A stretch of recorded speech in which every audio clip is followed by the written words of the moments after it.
In his book, The Anti-Education Era, Creating Smarter Students Through Digital Learning, James Paul G. explores how digital media today can make learning in and out of school for children and adults engaging, not just fun, social, and life-enhancing.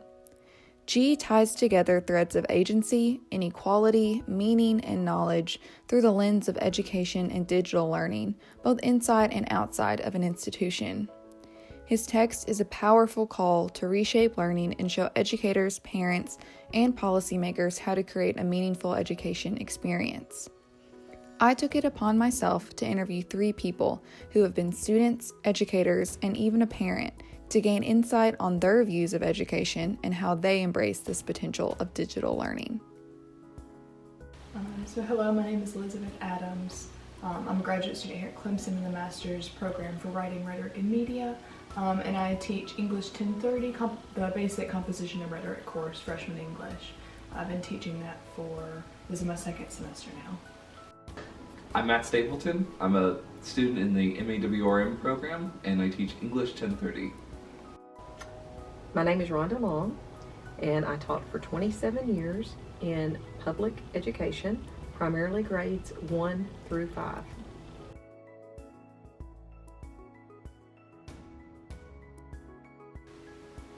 I suppose it comes from my background in writing, but to me everything is a process, and education certainly is. So it is sort of the transference of knowledge and transference of critical thinking skills.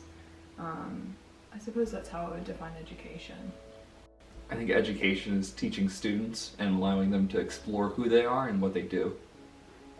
I think education takes place from the time you're born, the rest of your life. It's not strictly in a classroom.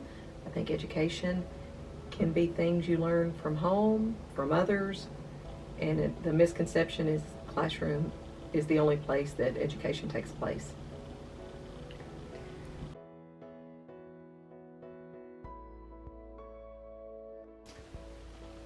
Digital learning comes in a few forms. There's one project that requires a multimedia component, and so that certainly is a large, chunk at the very end of the semester.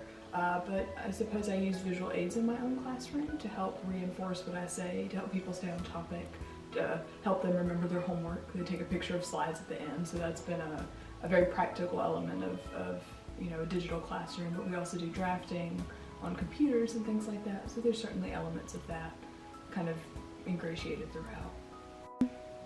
I've tried to encourage my students to do a lot of work regarding video projects and to explore what media and education actually means. So a lot of literature I do in the classroom is stuff like YouTube videos or even like Twitter posts, and trying to explore how that changes their perception of the internet. In my particular classroom, we had one-to-one. Each student had their own laptop. We were very fortunate to have computer labs. We had a great deal of technology. The students were assigned specific academic areas and goals that they worked on, but they also had the freedom of doing projects of their interest that they could present to the class.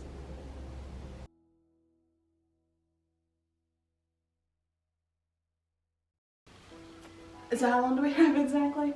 I think engaging with students as individuals is really, really important, and tailoring, instead of that sort of ready-made, here's the one, solution for every problem in the classroom. I think engaging with students as individuals is really, really important, and having that flexibility.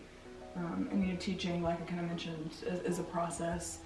Kind of engaging students at that process level and sort of guide them through it, sort of the Socratic method of teaching, which is what I use in my own classroom.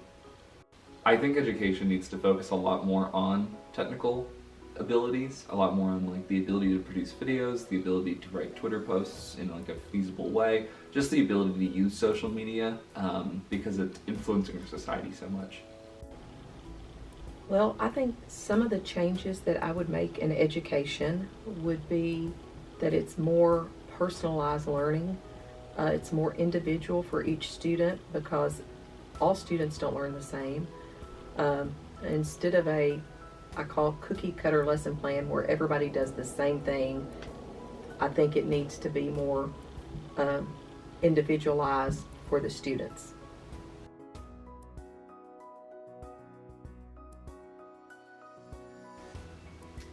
I think often it's a double-edged sword. I mean, there's a lot of really helpful practical elements to, being able to compose in a classroom, to type, and get that, resources available right there. And I use digital resources, of course, throughout, and sources.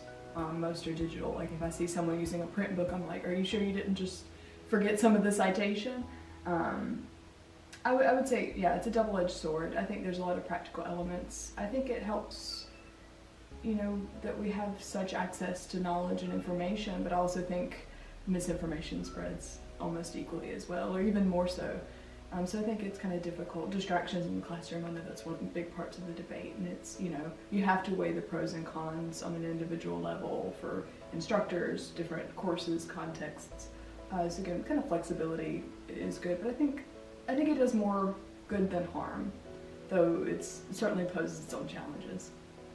I think that the meaning behind teaching is definitely something that people are looking for. I have students ask a lot why we're writing essays, why we're doing things like that. So the question of why humans seek meaning rather than truth is really important, because these students are looking for meaning in their own work rather than like the truth of why they're doing it. I think video games are really interactive and allow students such a good angle on subjects that they may not broach in normal conversations or even in normal work.